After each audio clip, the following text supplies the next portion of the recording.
बिस्मिल्लाहिर्रहमानिर्रहीम। अस्सलाम वालेकुम। एग्रीकल्चर इन्फॉर्मेशन के साथ मैं मोहम्मद तासी। काश्तकार भाइयों, आज हम बात करेंगे कपास की फसल के हवाले से कि इस वक्त जो हमारी कपास लगी हुई है, चाहे वो मौसमी कपास है या अगेती कपास लगी हुई है, तो उसमें इस वक्त दो मसले आ रहे हैं बहुत ज़्यादा। एक तो काफ़ी जगह पे मसले ये आ रहे हैं, फार्मर का भी ये सवाल है कि कपास रुक गई है, कपास चल नहीं रही, इसको किस तरह चलाया जाए, कौन से न्यूट्रिएंट्स की जो है वो इसको दिया जाए, किस खुराक की अज़ा की कमी है जो इसको दिया जाए ताकि हमारी कपास की फसल जो है वो चल सके। इसके बाद दूसरा मसला ये है कि हमारी कपास की फसल बहुत ज़्यादा बढ़ रही है और शेडिंग जो है वो इस वक्त बहुत ज़्यादा कर रही है। फुल गुड्डी बनती है लेकिन गिर जाती है, डोडियाँ बन के गिर रही हैं, जो टिंडे हैं वो नहीं बन रहे। तो इन दोनों मसाइल पे जो है वो आज मैं आपको एक बेहतरीन नुस्खा, जो कि थोड़े पैसों में बहुत इसका जो है वो आसान हल है, इस शेडिंग के मरले को रोकने के लिए, कपास की बढ़ती हुई ओवर ग्रोथ को रोकने के लिए, और कपास जो चल नहीं रही इसको हम किस तरह जो है वो चला सकें, कपास की बढ़ोतरी हो जाए। तो खासकर भाइयों इस सब इन्फॉर्मेशन फार्मर आप शेयर करूँगा। तो इन्फॉर्मेशन जानने से पहले मेरी गुजारिश है कि आपने चैनल को अभी तक सब्सक्राइब नहीं किया, चैनल को फ़ौरन सब्सक्राइब कर दें ताकि हर नई आने वाली इन्फॉर्मेशन आप तक आसानी पहुंच सके। तो खासकर भैया पिछले 2 दिन पहले जो है मैंने फेसबुक के मुख्तलिफ ग्रुपों में जो है वो एक पोस्ट लगाई थी, साथ में ये नुस्खा मैंने शेयर किया था और उस डिटेल भी उसके साथ लिखी हुई थी कि हमने इसको किस तरह जो है वो हमारी बढ़ती हुई कपास की फसल को रोकना है, और जो इस वक्त हमारी कपास की फसल चल नहीं रही इसको हमने किस तरह चलाना है, और जो शेडिंग हो रही है इसको हमें किस तरह रोकना है। मैं डिटेल के साथ जो है मैंने फेसबुक के मुख्तलिफ ग्रुपों में जो है वो लिख के पोस्ट की थी, और इसके अलावा जो है मैंने टिकटॉक अकाउंट पे और यूट्यूब अकाउंट पे भी जो है वो मैंने पोस्ट लगाई थी। फार्मर आपका ये सवाल था कि इस जो नुस्खा है ये कहाँ से मिलेगा, कितनी मिकदार में इस्तेमाल करना चाहिए।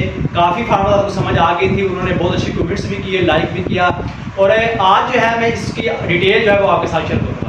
तो खासकर भाइयों इस वक्त अगर हमारी कपास की फसल रुकी हुई है या हमारी कपास की फसल बहुत ज़्यादा ओवर ग्रोथ कर रही है, शेडिंग कर रही है, तो उसके लिए आसान नुस्खा बहुत ही जो है वो थोड़े पैसों में जो है वो आपका मसला हल हो जाएगा। आपने क्या करना है कि 200 ग्राम जिंक ले लेनी है, 200 ग्राम पोटाश, 200 ग्राम बोरान और 200 ग्राम जो है वो आपने मैग्नीशियम ले लेना है। इसको 120 से 30 लीटर पानी में मिलाकर जो है वो आपने कपास की फसल के ऊपर स्प्रे करना है, और ठीक जो है वो आपने 4 से 5 दिन बाद इसका स्प्रे रिपीट करना है। इससे क्या होगा, अगर आपकी कपास की फसल बढ़ नहीं रही तो इसमें आपने एक गोली जिब्रेलिक एसिड की एक टैबलेट जो है वो भी आपने साथ में यूज़ करनी है। अगर आपकी फसल ग्रोथ नहीं कर रही तो साथ में जो है वो आपने एक गोली जिब्रेलिक एसिड की साथ में मिला के जो है वो आपने फी एकड़ के हिसाब से स्प्रे कर देना है।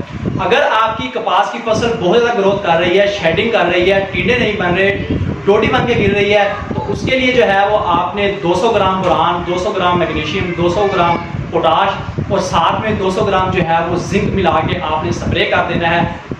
इससे भी जो है वो आपने 4 से 5 दिन बाद जब रिपीट स्प्रे करेंगे तो आपकी कपास की फसल ओवर ग्रोथ भी जो है वो भी कम कर जाएगी, और साथ में जो है वो डोडी जो गिर रही है, शेडिंग का जो मसला है वो जो इस वक्त मसला चल रहा है वो भी आपका हल हो जाएगा। तो खासकर भाइयों इधर फार्मर का ये सवाल था कि ये प्रोडक्ट हमें मिलेंगे कहाँ से। सबसे पहली बात तो ये है कि ये प्रोडक्ट जो है वो तकरीबन पेस्टिसाइड की शॉप से जहाँ हम स्प्रे ले रहे होते हैं वहाँ से हमें जो है वो आसानी मिल जाते हैं। अगर आपको उधर से नहीं मिल रहे तो आप केमिस्ट्री की दुकानें होती हैं जहाँ से केमिकल मिलते हैं, बड़े बड़े शहरों में मार्केट में मौजूद होती हैं, वहाँ से भी आपको ये फार्मूला मिल जाएगा। तो खासकर भाइयों अगर पेस्टिसाइड शॉप के वाले से बात करें तो मैं आपको 2-4 कंपनीज की जो ब्रांड है वो मैं आपको बता देता हूँ, वो आप लेके इस प्रोडक्ट को अपने तौर पर जो है इसको मिक्स करके आप स्प्रे कर सकते हैं। सबसे पहले हम बात करेंगे जिंक के हवाले से। तो हैंडलैंड जिंक जो है वो स्वाद एग्रोकेमिकल का हैंडलैंड जिंक के नाम से मार्केट में मौजूद है।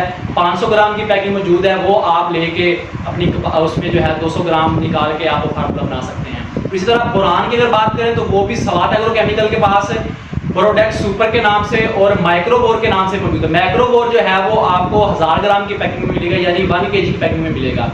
और इसके साथ अगर हम मैग्नीशियम की बात करें तो मैग्नीशियम बाकी कंपनीज के अलावा जो है बाई कंपनी के पास भी मौजूद है मुख्तलिफ ब्रांड नेम से, लेकिन HMC हनान केमिकल जो है वो उसके पास रिबॉन्ड के नाम से 1 kg की पैकिंग में मौजूद है। और इसके बाद अगर हम बात करें पोटाश के हवाले से तो पोटाश अगर आपको पाउडर फॉर्म में ना भी मिल रही हो तो पोटाशियम नाइट्रेट आपको मिल रही होती है, तकरीबन उसकी फॉर्मेशन जो होती है वो 10-10-40 होती है। 5, 15, 45 होती है। अगर मशहूर प्रोडक्ट की बात करें तो स्वात एग्रोकेमिकल के पास 10, 10, 40 के नाम से मौजूद होता है। तो इसी तरह तारा कंपनी के पास जो है वो ICS कंपनी का इंपीरियल किंग के नाम से मौजूद है। वो भी आप इस 1000 ग्राम की पैकिंग होती है, वो भी आप इसमें मिला के, ये आपको प्रोडक्ट आपको बता दिए गए हैं चारों, ये आप नोट कर लें और यही जो है वो मार्केट से आपको बासानी मिल जाएंगे। तो आप अपनी कपास की फसल के ऊपर जो है वो 200 ग्राम के लिहाज से अपनी तरह जो फार्मेशन बना के 120 से 30 लीटर पानी मिलाकर आप स्प्रे कर दें तो आपके ये दोनों मसले जो है वो हल हो जाएंगे। तो काश्तकार भाइयों, मुझे उम्मीद है कि फार्मर्स आपको इन्फॉर्मेशन की जो समझ आई होगी। अगर समझ आई हो इसे लाइक एंड शेयर जरूर करें और अपनी राय जो है वो भी कमेंट्स बॉक्स में लाजमी बताया करें। आंदर इन्फॉर्मेशन के साथ हाजिर होंगे, तब तक के लिए अल्लाह हाफिज़।